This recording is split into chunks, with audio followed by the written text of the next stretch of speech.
Welcome to Coffee with Democrats, a sensible platform for progressive conversations. Coffee with Democrats is a grassroots movement dedicated to hearing from Democrats, candidates, legislators, and friends from all political backgrounds who want great conversations. Coffee with Democrats is committed to increase Democrat voter registration and Democrat voter turnout by making voting more exciting and meaningful. And now here's your host of Coffee with Democrats, Kevin Dawson. Welcome, everybody, to Coffee with Democrats. We have with us today Madison Horn. Madison Horn is running for the U.S. House of Representatives, 5th District in Oklahoma.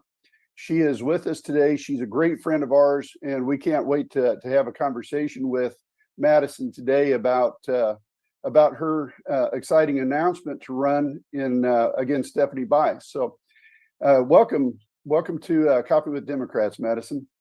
Hey, happy to be here. It's so good to see you. I missed you at the launch. I know that you guys had. Yeah, we did. And we've got a little freeze frame going on too with our computer. So let's see what we can do about getting that fixed. There we go. You're back with us now. Great. Right. Yeah, we did have a little session with COVID. We had the vid, both my wife and I. And it was really good. It was, this was not, I say it's really good. This was not the first time we've had COVID, but we handled it much, much better because we are, I call it max boosted. We are max boosted. We've got all the latest boosts, except the latest one that's coming or that should be out. And now we've got to wait 6 weeks before we can get it.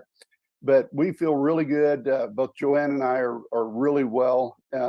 And we also recuperated with a vacation at the end of our 10-day period. We left and went out to Colorado and just had a wonderful, wonderful vacation. And I believe being in the higher altitudes helped us recover from COVID faster. So some of the after effects that we had. So we were blessed, very, very blessed and very good. But let's get back to you and talk about you. Let's talk about, well, this is Coffee with Democrats. So, you know, I normally have a cup of coffee today. I've got a bottle of milk, or excuse me, a bottle of water with me. So what is your favorite coffee of choice when you know you get charged up first thing in the morning? Sure. So I brought my favorite coffee mug. It's a new coffee mug that I brought for Coffee with Democrats. It's my good friend, Lucas Wilson. It's a kid who actually volunteered on my team last year. He spent his allowance to give me this coffee mug, which I thought was just the sweetest thing. The very first question he ever asked me was, what am I going to do to solve food insecurity for kids? This kid we're all voting for one day. Yes, exactly. That's a great question. What was your answer? Oh my gosh, we went into a long conversation around food deserts, what we need to do about ensuring that kids have lunch in schools. I mean, we had a whole conversation about it before door knocking. Great. So tell us a little bit about your campaign. You made your launch. What was the day that you made your launch? Yeah. Oh my gosh. It feels as if that was a month ago at this point, because things just, you know, as soon as you get out of the gate, then it's a dead sprint in so many ways. But very grateful for the incredible team that I have from last year coming back and so many new folks getting engaged. So we launched the campaign on September 21st. So we are, it was 2 weeks ago from today, 2 weeks ago from today, or wait, 7 days ago. See, this is what I'm saying. I can't remember time.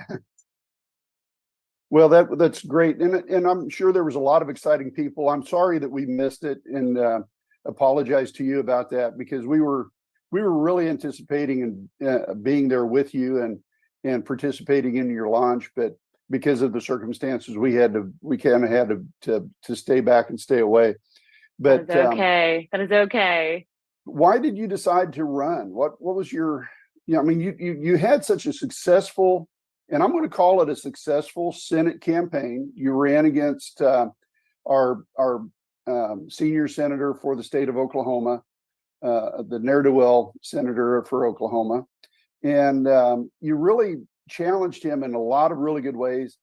It wasn't the outcome we wanted, but if you're looking at the long term, if you're looking at outcomes that are going to take us down the road, you really improved the outcomes for Democrats. And but after that, you decided that you wanted to continue in public service. So why do you want to run, and what makes you want to jump into the dirtiness of politics again? Sure. Well, first of all, I appreciate you all just providing the flat platform to help amplify the campaign last year. And my goodness, you guys played such a big role in that. So thank you. We were very proud of the campaign that we ran last year. We were proud because there were so many people across Oklahoma who were just happy about the fact that we showed up in their community, regardless if it was a blue district, a red district, or more of a mixed. Right. I can't tell you the number of times that we were told stories like, well, my representative flies here. They don't drive on the same roads. They don't know the problems within the community. I've never met my elected official before. And so it was energizing for us to be doing something in the state of Oklahoma that people hadn't seen. And I think that that's the way that we rebuild trust, is to show up and have those conversations face to face, so that we can get back to what's supposed to be boring politics, individuals who are truly serving. And, to your initial question, why, continue this fight? So many people ask, why am I, running in Oklahoma, or why, or was it even hard? And I would say, sure, it's hard, but, anything at this magnitude is going to be hard, but it's the purpose which motivates us as a team. And I think as a community, to show that, individuals are hungry for courageous leadership. They are looking for individuals to champion the things that they are fighting for within their communities, and the things that they lack within their communities.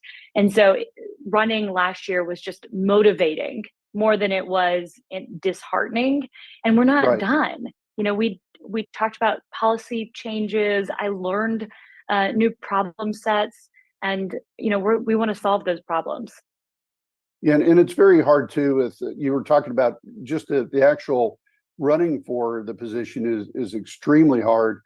Not only is it taxing on you physically, mentally, but it's also taxing on you financially. But part of the reasons why it's so taxing is we got to talk about your values. What values do you think our representatives should have, and what values do you think are missing? Sure. So, let's talk about the current state of politics today. It's incredibly divisive. It seems that it's very ego-driven versus that root word of service, and which is the intent of politicians' role, right? Is to serve. And so, what it looks like, if we watched the debates last night, it looks like a bunch of children arguing and bickering back and forth on a playground, trying to score political points for their other team, versus, again, getting to the root cause of whether it's child hunger, or we're talking about the immigration crisis, or we're talking about the lack thereof in our education system. I mean, it doesn't seem like anyone is actually wanting to get to work. So when I talk about, go ahead. No, you're exactly right. And I'm just trying to build upon what you're talking about with particularly here in Oklahoma. We've got so many people who are just trying to get click points. They're just trying to get clickbait and just trying to get, this rally people based on, demagoguery. And it just really is, it's shameful what we're seeing within our current state of politicians. I mean, the failures are just enormous. So let me turn it back to you to continue with your question. No, it's fine. And I appreciate the statement around clickbait, because it really does seem that individuals are looking to just, boast themselves and, be the next thing that's trending on TikTok or trending on social media. And again, this role isn't supposed to make you famous, right? Like, why do we have individuals who are, making bukus and bukus of money, again, in a position that is supposed to be service-based? So when I think about the values that I think Oklahomans want to see is courageous leadership that is going to fight for their values and the things that are impacting their table versus, again, the pieces that are clickbait that is just going to Right. get people attention. I think that it is based in passion and honesty and integrity. And I think those things hit at the root cause of what we're missing and why we're seeing this divisiveness, the polarization in politics. And we just need to implement a basic code of ethics again and or hold politicians accountable to it, whether it be, go ahead. Absolutely. I'm just, yes, I keep everything you say. I'm just saying, yes, yes, yes. I'm your biggest cheerleader at this point. You have been. It's been fabulous. I can't thank you enough. But it's kind of funny and it's so sad in the state of affairs that we have in Oklahoma, where it's we have a group of people that are in power that continue to show divisiveness rather than unity. They want to represent a very small portion of Oklahoma and not all of Oklahoma. And that's so sad that we have that kind of leadership. And in all reality, they're failing Oklahoma as a whole. They're failing their own constituents, that very small group that they pander to. But they're failing the entire state and the entire population of Oklahoma. We could be it's as doing if they're so holding much, us hostage, right? Yeah, we could be doing so much better than what we are right now as a state. We could actually be growing business within Oklahoma, just like they are throughout all of the United States. But because we've got this very small group of people that are so shallow-minded, we're failing, and we're failing horribly throughout Oklahoma. So let's get back to you and talk a little bit more about your past history. And what you brought to Oklahoma in your last campaign is one of your biggest strengths, and that's cybersecurity. So how does your career in cybersecurity prepare you to represent Oklahoma? I appreciate the question. I think my background in cybersecurity has created a lot of confusion in some ways. I know some Democrats, I heard the feedback that, because I work in cybersecurity, that I'm very military focused. And that's not the case at all. It's more so the fact, and it's not that I disregard the military, but it's not that I have served. Right. My focus in cybersecurity, yes, has been around national security and foreign policy, but it's also around education. I mean, where we see our workforce, where we see that going, then it's entirely being driven around emerging technology and, how policy is going to influence, the way that, money is being made, the way currency is being exchanged. And so, I think for my background, what it enables me is to bring 21st century leadership to Congress and to Oklahoma to ensure that we're actually fighting and solving the problems of today. I mean, I can't tell you the number of people who bring up, when Mark Zuckerberg was testifying in front of Congress and how embarrassing that was for us as a nation to listen to, individuals who are running our country ask Mark Zuckerberg, how do you make money?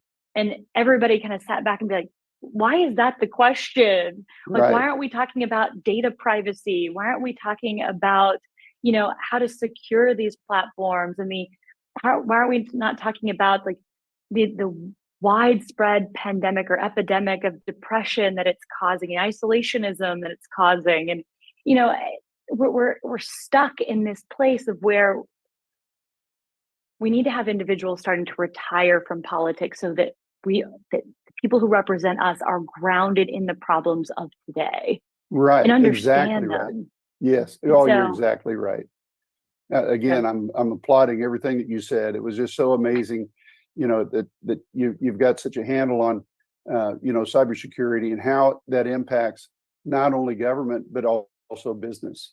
And if we don't have a good, strong cybersecurity force, then we're opening ourselves up and susceptible to cyber attacks, not only from within, but from Absolutely. outside. So, And that is going to be the new like frontier of war. I mean, I hate to circle back and make that statement, but I think it's a conversation that we have to have when we talk about, the conflict within Russia and Ukraine and the way that we are seeing our allies, not our allies, we're seeing the shifts in global powers, right? right, The war that we have with China, the Cold War that we are already at with China is kinetic. It has nothing to do with being on the ground with troops. right, It right. is through influence campaigns, it is through economic means. There you go. And so we have to be having the conversation around what this means in the cyber front. So I'm going to change, but we're going to stay on the same category. In the last year or so, we've been hearing about this enigma called AI, and AI. It just seems like within the last, I'm just say weeks, has exploded. We're seeing new advertising about AI. There's a movie coming out about AI and the dangers of AI. Congress is trying to, make it into the next boogeyman. And so anyhow, let's talk a little bit about cybersecurity and AI and how they've become hot topics and how you're prepared to address those topics in a constructive manner. Sure. And I appreciate the comment you made about that elected officials are trying to be the boogeyman around it, because it does scare people. And I don't think that we should be fueling that fear. But again, talking about what we can do and how we're preparing for AI, because we're not going to stop innovation and we shouldn't stop innovation. That's what allows us to evolve as a society. But when we talk about AI specifically, the questions that I get is, and it's basic, and I'm going to repeat this a number of times, I'm sure, but it's, what is it going to do to our workforce? Because people want to understand how are they going to continue to pay for the utility bills, pay for the food that they put on the table, put gas in their car. And so they're asking, what is this going to do? How do we prepare this evolution, this shift in our workforce that is very similar to the industrial age, right? Right. And so, the questions that we should be discussing is, how is this going to evolve our education system? What does that curriculum look like? What are the new jobs that are going to be emerging? And how can we bring people up and ensure that we are not just diversifying the workforce, but we don't leave anybody behind as we are progressing. But it's not just the workforce. It's also, we already understood or have understood in the way that we've, crafted laws, or companies have created policies, that we always leave someone out. And so when we're talking about AI driving so many of the decisions or influencing so many of the decisions that we make, then we need to ensure that in the development process that AI is being looked at and built by all demographics across the spectrum. And not just that, but what are the values that are actually going to be, embedded into AI, and who is that going to be representing? And that's also been a big conversation in this space, because when we talk about AI here in the United States, or we talk about it in places like Europe, then we have access to the same systems. But within China, they're building their own AI that's entirely blocked out from the rest of the world. And so it is just continuing, and dare I say the word, indoctrinating into a different set of values that are against necessarily Western values. And so, what does that mean for us as a society? And what does that mean and impact us as Americans? Oh, absolutely. Yeah, it is a strange new world. There's no doubt about it. So we've got to talk about you're running for Congress. There is a process in Oklahoma. There's a process throughout the United States. And one of those processes is we're going to go into the primary. And at some point during the primary, you may have a Democrat opponent. Is there a Democrat opponent that you know of at this point that wants to run for the same office? Sure. And let me first off say anyone who runs for office, I have respect for. I've Sure. already addressed this process is not easy. And so I applaud anyone. And whether it's someone who, chooses to run in this race against me or someone who runs in another race, if anyone reaches out and wants to have a conversation of how does this process work, what Sure. lessons learned, then I am open because it is hard.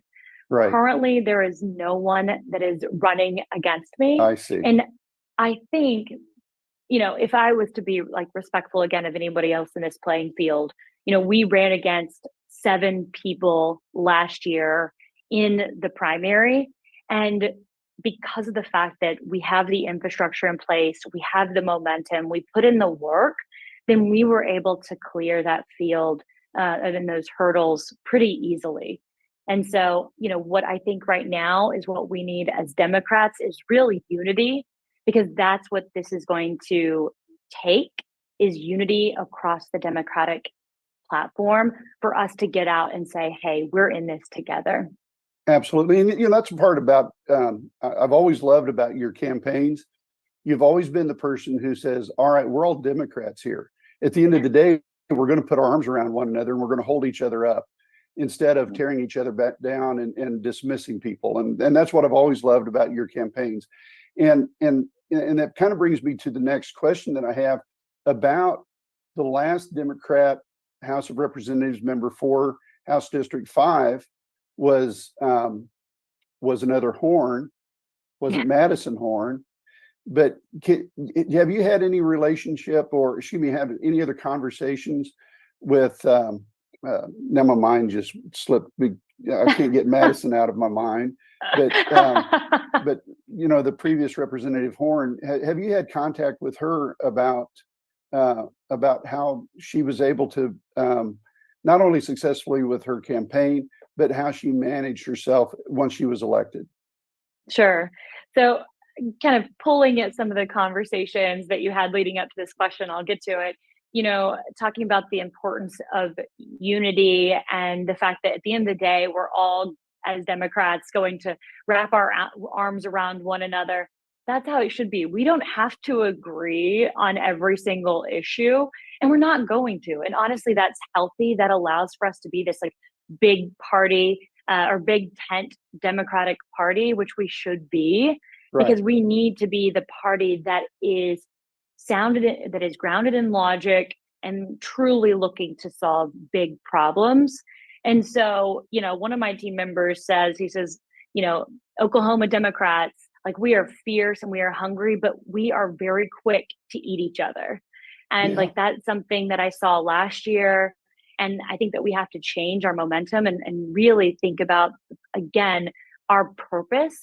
Again, we're going to have different and maybe opposite views on issues, but at the end of the day, we are fighting to make an impact here in the state of Oklahoma and move it forward, ensure that we are not a one-party state, because it's not how collaboration happens. Right. But when you bring up the previous congresswoman who held this seat and the similarities in our last name, it certainly created confusion last year, which for good or for bad, but her and I did sit down. I like I said in the beginning, I appreciate anyone who runs for office, and for someone as a woman who runs for office, we have different challenges.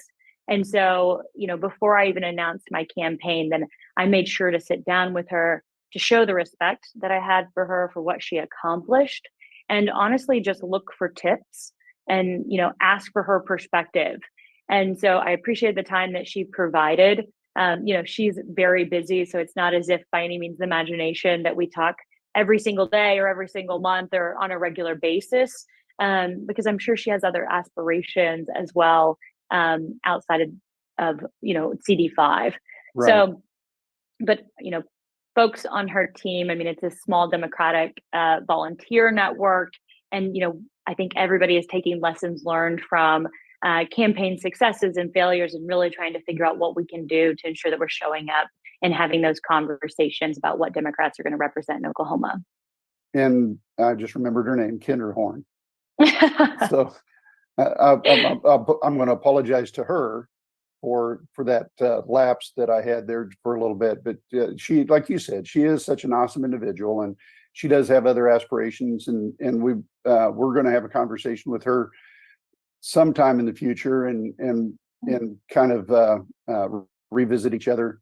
But that's for another time. We're here to talk about Madison Horn at this point. And I am getting some little buzzes that are coming in on my phone. We do have people watching us live, and they are sitting down. So I want to welcome everybody who is listening in to Coffee with Democrats this morning. We are with Madison Horn. Please go ahead and share widely the link that you have on your Twitter or on your YouTube or on Facebook. Forward that to your friends and let them know. Come on over and watch the rest of this. We've got about another 30 minutes that we're going to talk with Madison, and we appreciate all of the listeners and Coffee with Democrats coming on. And we hope that this new format that we've got is something that can spread and grow. X has been a very very difficult place to be. But we're still going to have an umbilical to that, and we really are excited about the new opportunities that we have with this new format using Zoom. So I see Steve is over there. Steve, do you have a question? Hi, Steve. Good morning, Madison. Hi. Great to see you. You too, my friend. Hey, just got more of the political questions here, perhaps to ask. Regarding the CD5, what it looks like now, what it looked like before when Kendra Horn ran. On a positive note, it seems like you've got some things that'll work to your strength, because there's been an increase in rural areas in CD5, and it goes all the way up to right underneath Cushing, all the way down to Holdenville. That's right. You've got some. Are you going to be communicating? Is the Seminole tribe inside of this CD5? Okay. It is just a little bit. Yeah. And Chickasaw also? A little bit as well. That's right. Okay. Not Cherokee though, right? And not the Cherokee. And unfortunately, I'm so sad Pahaska is not in this district. Well, we were talking with, which is also kind of relevant to this, because we were talking with Arturo Alonso Sandoval the other day, and I just assumed that they were still in CD5. They're in the southwest part of Oklahoma City. He said, no, we're in CD3. So now I say, well, we're neighbors, right? So unfortunately, that got cut out. But I just ask you to give your thoughts about what you're facing, what the challenges might be, to the extent you want to provide them, and also, again, what your strengths might be in this, because they always try to gerrymander these things, and then a candidate like you come along, it's like, maybe we didn't do this right, because we got a candidate that might actually, work through this from the Democratic side. Yeah. Yeah. Well, on that last piece, let me be very clear. We're going to do this. Like, there is no ifs, ands, or buts about it. And it is a message that we are going to spread wide and far. We focused on an entire state, right? Number of times, right? We slept out in the tall grass prairies in our Sprinter van. I was going to go on a tangent of our awesome family gatherings up there. But anyways, so we're honing in, right? We're honing in into a single district. And even despite our efforts last year, we moved every single county more blue.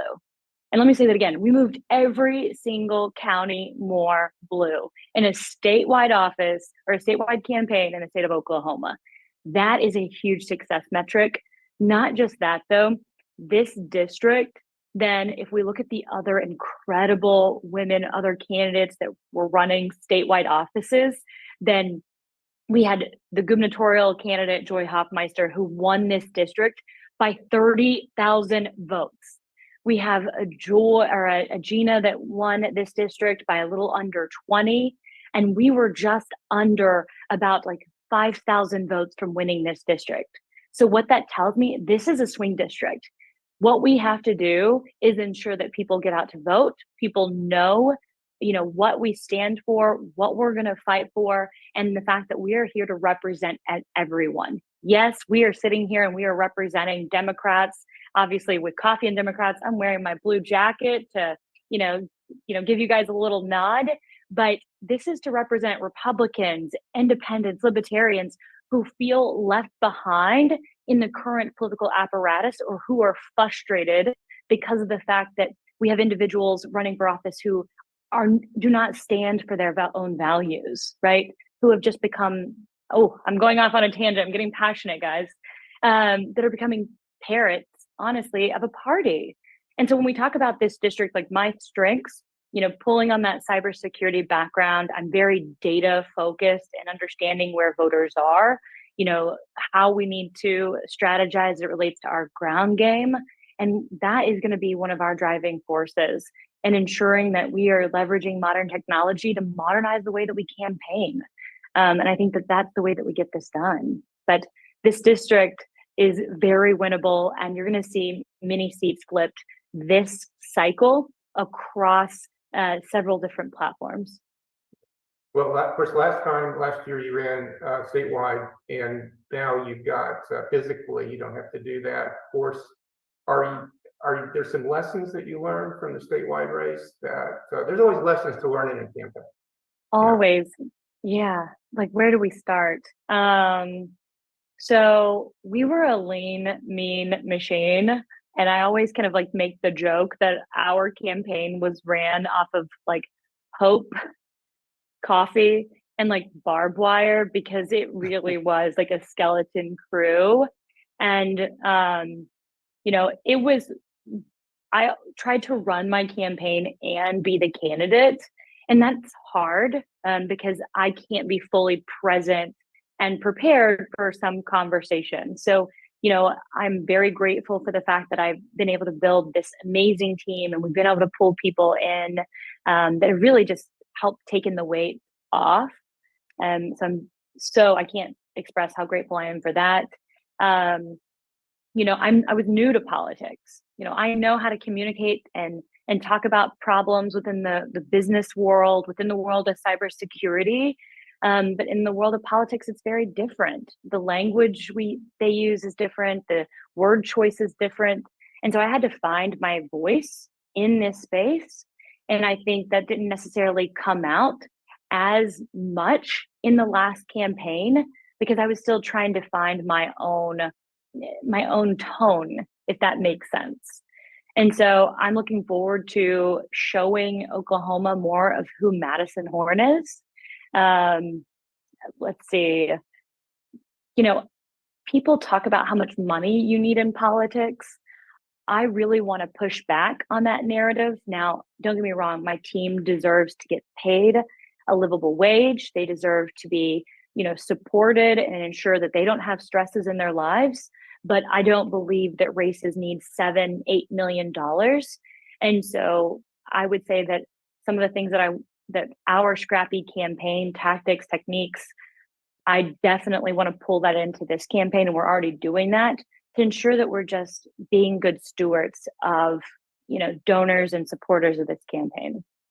Well, it's going to be a more expensive campaign, I presume, because it's for such a higher level office. And what I'm hearing you say is you're going to have more of some professional staff, not to speak about the other part of the staff that's going to be lean and mean, but that you're going to have more professionalism, perhaps.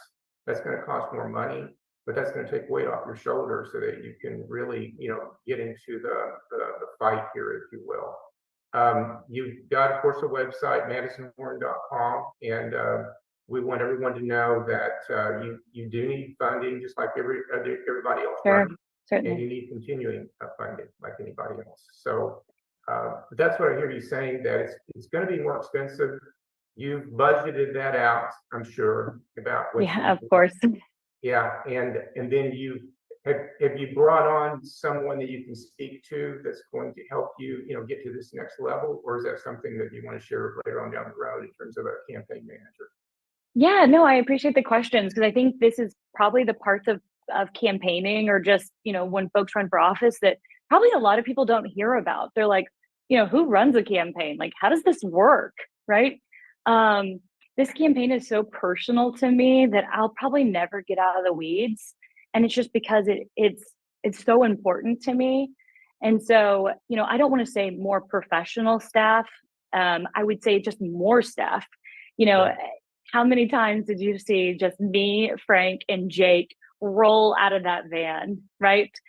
And there's so many things that go on in the back end, managing social media, ensuring that our ads look good, ensuring that our email communications and our newsletter and all the communications behind the campaign are streamlined and being managed appropriately. That takes a lot of work. And we had amazing folks who did it in the back end, but we were lean. And so it was difficult for us to really get our message out there. And so we've just hired additional staff that can really kind of take the weight off the operational team that'll be with us on an every single day basis.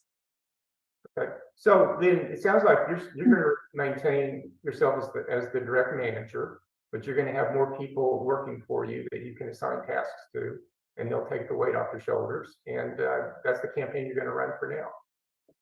I don't want to say I'm running it, because I don't think that's fair to like the folks who've brought onto the campaign, but we will hire someone in the campaign manager role probably early next year. And that's very typical because we are 13 months away.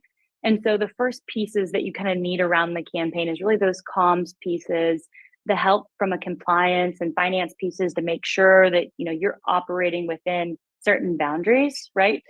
And so, you run it a little lean until you get a little bit further along in this process. No, that's fair. And also, all of the individuals I came in contact with your campaign last year, they were just all great. They were all energized.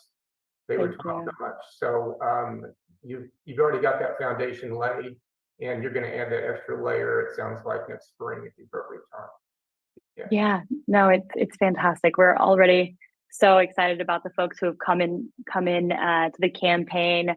Folks from campaigns that I already mentioned. That were other statewide races who have come in, and folks who've reached out. So certainly we'll bring more people on, because it's going to take, I hate to say an army, but a village of people for us to get this done. Now, going back to speaking about Washington, D.C. and the dysfunctionality there, and we all hope that the government's not going to be shut down, but it's increasingly looking like that's going to happen. There's a lot of government contracts and government jobs in your district that is going to provide you with opportunities. And again, not hoping that becomes the case, but it looks like it it will. And I'm sure you've thought through some of those things. That's going to provide some opportunities for you to point out the dysfunctionality of the Republican caucus, and not just Vice, but the whole caucus that operates together and doesn't seem to, it gravitates more toward the clicks, as Kevin was talking about, way more than it does toward the needs of the people. Yeah. And obviously what you're talking about is this looming government shutdown that we have. I think that we're 2 days away, and what we're seeing is individuals holding the government hostage based on, political grandstanding. And it's unfair. And that word might sound childish, but how do you communicate to, like, I don't know how individuals sleep at night saying that, oh, I'm not going to do this because my team needs to win in November, right? And so, how do you justify to the hundreds and thousands of workers that you are going to furlough, that you're asking to still come to work and not get paid, who, don't have large wages in the first place? And so to me, it's at the crux of the problem of politics. It's back to ego and ensuring that your team gets points, and just the lack of service and empathy that we don't have right now in politics. It's very selfish, and we need to move the country forward. It's not as if we knew that the budget was coming and we're blindsided by it. So why haven't we been getting to work to figure this out, and that we're waiting 2 days before? I think what I would like to see is, let's say that they don't get paid until they figure this out. Like, that's what I would like to see. Well, That would be absolutely really correct cool. on that. Hey, Kevin, instead of two old guys trying to corner Madison here, how about if Samantha comes on and asks a few questions? Samantha, you corner me. Yeah, let's see if she's available. She may not be able to join us right now. She is the office manager where she's working, and she's working right now. So if she has availability, she'll jump in and ask questions. And I'm just gonna have that shout out for her if she has that availability. So let's talk a little bit, a couple of things about this shutdown that have me really bothered is the fact that we've got a very small group of extremists who are holding our Speaker of the House hostage. And really their whole focus is on burning down the entire government. They want to take away every entitlement away from the normal people, and then give massive amounts of tax money to the rich. And that's I mean, I can't put it any different terms. I mean, those are the straight facts. They don't want to admit that, but that everything that they put out is saying that. And just for anybody who's listening in, the people that are in that caucus, that are in that extremist minority, there's several of them are part of the Oklahoma caucus, including Stephanie Bice. And that's the person that you're going to be running against.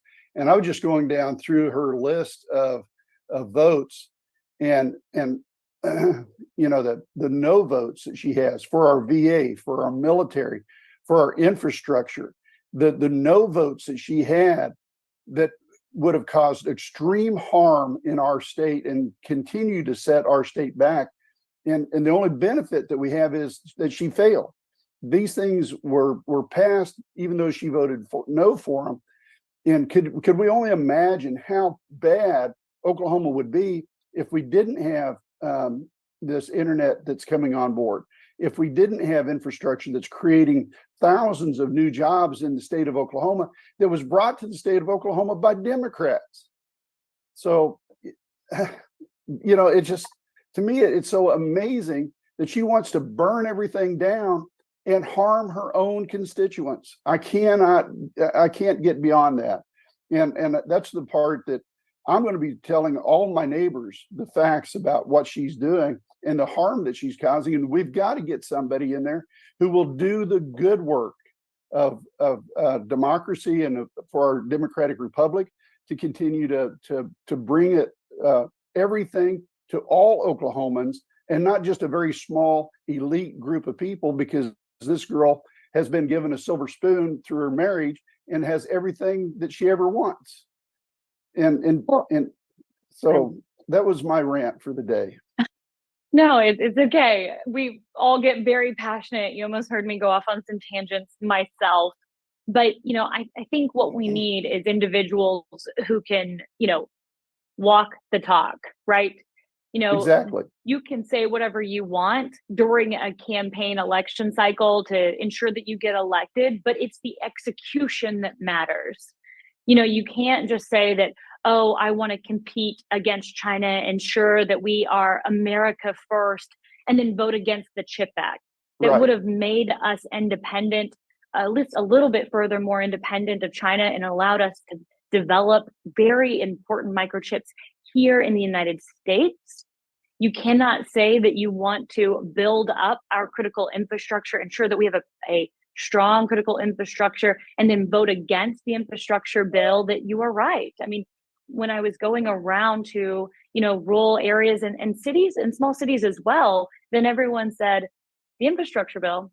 I mean, have you seen the roads here in Oklahoma? Exactly. You know, when we talk about cutting sales tax and, you know, not giving money to small towns through, you know, state agencies, then what you're doing is you're taking away from us ensuring that we have clean drinking water, that we have good roads, that we have good, strong public education.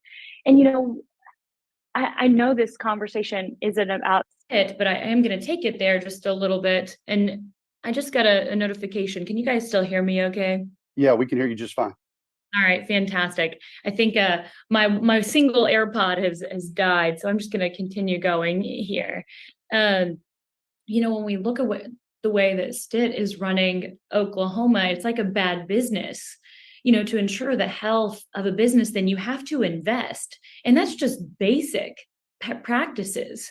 And when you see that lack of investment, then you see areas start depleting, like economic opportunity. You start seeing higher increases of, crime. You start seeing, a number of things that are helping, our state governments, our states run and function.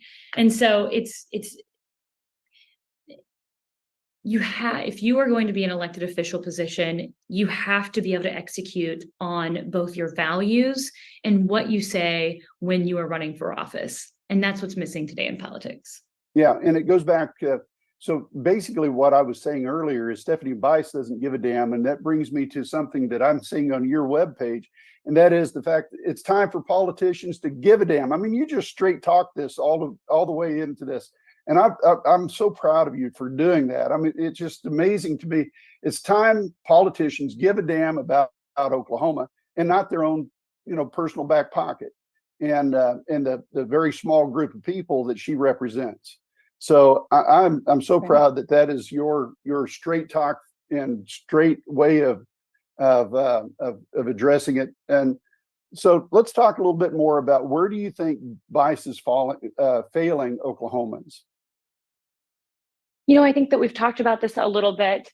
I think the biggest piece is the fact that, she says one thing and then does something completely different. Yeah. And, for us to move forward, we do have to see some type of bipartisanship.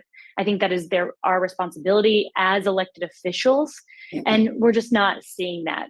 And things like, here in Oklahoma, us having the strictest abortion laws in the nation and what that is doing to our health system, what that is doing to women across the state, then she continues to go far right on this issue with no exceptions. And that's dangerous. It's very dangerous to go to just a far extreme on any issue. And so I think that her biggest harm to Oklahoma is the fact that she is not standing up and fighting and giving a damn about Oklahoma. Oh man, that's a powerful statement, and I appreciated you saying that, and hope you can use that in your commercials because that's something that the rest of Oklahoma needs to hear in a straight manner. I mean, it's like Truman, the buck stops here, and that's exactly what the mentality that you're putting and bringing into this office. So let's talk a little bit more about Madison Horn. We're down to 10 minutes. So this is crunch time. What are the critical issues that you want to champion? I mean, we've talked a lot about AI. We've talked a lot about cybersecurity, but are there other issues that really are near and dear to your heart? And I'm going to kind of lead you a little bit here. Sure. You are Cherokee. So we've got issues in the state of Oklahoma with making sure that our tribes have recognized sovereignty.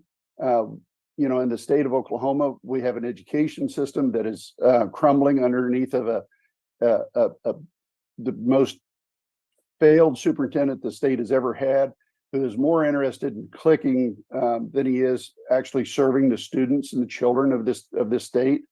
And he's more involved in spreading hate. We've got a governor who wants to actually dissolve the compacts and really harm Oklahomans, and particularly our First Americans. So what are, again, some of the critical issues that you want to champion, and how do you think that you can best accomplish that?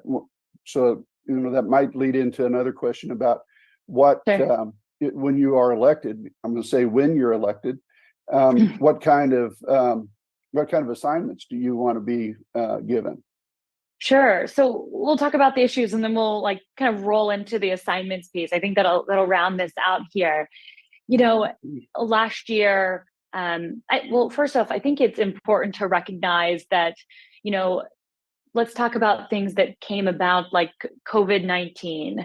If you would have talked to a candidate in, October of 2019, you would have not been able to predict that COVID-19 was going to be, as big as a problem that it caused, right? And so I think something that's important for me to say is the fact that, I can say that my issues that I want to run on are X, Y, Z, but we have to stay agile and understand that, the problems of today are those of today, and tomorrow is it's unpredictable. But what we are seeing today is, clearly a crumbling education system here in the state of Oklahoma. And I would say much more broadly, when we see that the statistics for math scores and reading scores are at an all-time low. And so that's going to be a problem of tomorrow that must be addressed. I am the product of public education. My father was an ag teacher. My grandmother was a cafeteria lady. Other grandmother was also a school teacher as well. And so, my love for education is been rooted in both my values, and I know that it is a way for us all to bring ourselves up and to bring our society up as a whole, and to move us forward. And so we have to fix our education system, but also look at alternative ways that we can invest, whether that be vocational schools or, alternative ways to bring our society up and ensure that we are preparing our kids for jobs of the future. We already talked about AI. And so, that just brings in the next issue of workforce development, ensuring that we're preparing individuals and creating a strong economy and creating a diverse economy here in the United States and here in Oklahoma. But we cannot ignore things that, we have aging critical infrastructure. We're not completely energy independent, and we do need to get there. And we need to get there because of the tensions across the globe that are going to continue to boil over. It's not something that we're going to be able to solve. But we also have to recognize the fact that there are climate goals that we need to focus on, while we also look to become energy independent. And we can do those things. They do not have to be competing priorities. And that's a point that really frustrates me. We also have to look at the fact that, fentanyl is the leading cause of death right now, with 200 people dying a day. It's something that I've had someone pass away in my life that's been close to my circle. So this is something that I'm certainly going to be championing when we talk about, immigration, when we talk about border security and what that means for our state, what that means for our economy as a whole, and what we need to be doing. And how we hold China accountable. 98% of fentanyl is produced in China and then comes through the US border and through cartels and various other means. And so we've got to get a grasp on this. We absolutely have to. Yeah, go ahead, Steve. So, Madison, you're hitting on all the right buttons as far as I'm concerned, of course. Biden has done a heck of a lot, and you alluded to this in terms of like the infrastructure bill. So you can go to a Holdenville or a Shawnee, and you can point to projects that are being funded, and you'll have a lot of people go, I didn't know, because they're not watching a news media that reflects that. One of the things that boggles my mind, and I can imagine that this would be an issue that cuts across the whole district, cuts across all of Oklahoma, from its poor state, and that's the child tax credit. And I was listening to a report on NPR a couple of weeks ago about how a pediatrician was talking about how she could see the damage that was being done to these children by their health had diminished. She could see these individual cases, and you just know that that's happening in CD5. And you know that there's probably a number of those parents that they don't even vote. Maybe they're not registered, but this is something that can really, it really cuts across. And it's something that's so much more understandable, let's say, than climate change or, the war in Ukraine and all those other kind of things. So I just leave it at that you got a lot of opportunities to speak to what you would do when you get to Congress. Absolutely. And I'm so glad that you brought in the importance of, taking care of our families. And that's all the way from, prenatal care to NATO care to paid family leave, which is going to be a major problem with all the different cuts that are going to be happening. And so what are we doing to ensure paid family leave? And, we could go on, and I know that we don't necessarily have another hour to sit here and talk about it, but we have to ensure that we're protecting and taking care of our families, and it's certainly a conversation that will be had. And we're going to be doing that by, again, taking the same mantra from last year. Every campaign, every minute is a campaign minute, and that is an opportunity for us to show up in communities, knock doors, hold meet and greets, town halls, and that's what you'll be doing. So there'll be so many opportunities for individuals to reach out to us. We're at some point going to be launching virtual meet and greets. And so, if you don't want to leave your house, if you want to, keep your house shoes on after a long day at work, then you can Zoom in and ask any questions that you want, because it's important that individuals feel confident, feel a sense of trust with the people that they're electing. All right, we've got just a couple minutes left. We've got to talk about some critically important information right here. Let's talk about your ActBlue account. How can people help you? And let's talk about your webpage, how people can join in on your campaign and join your campaign to actually spread the good word of what Madison Horn is going to do for the state and the citizens of Oklahoma. So starting with I appreciate the plug. Yeah, I appreciate the plug. And, we've already talked about this. The dirty part of politics is the fact that it does take money. And my team needs the support of the community. And so there it is. So if you believe in the mission, if you believe in what we're doing and want to join us, then you can go to madisonhorn.com. There are opportunities to volunteer. There are opportunities to donate. And I think yesterday I saw a donation come in for a $1.13.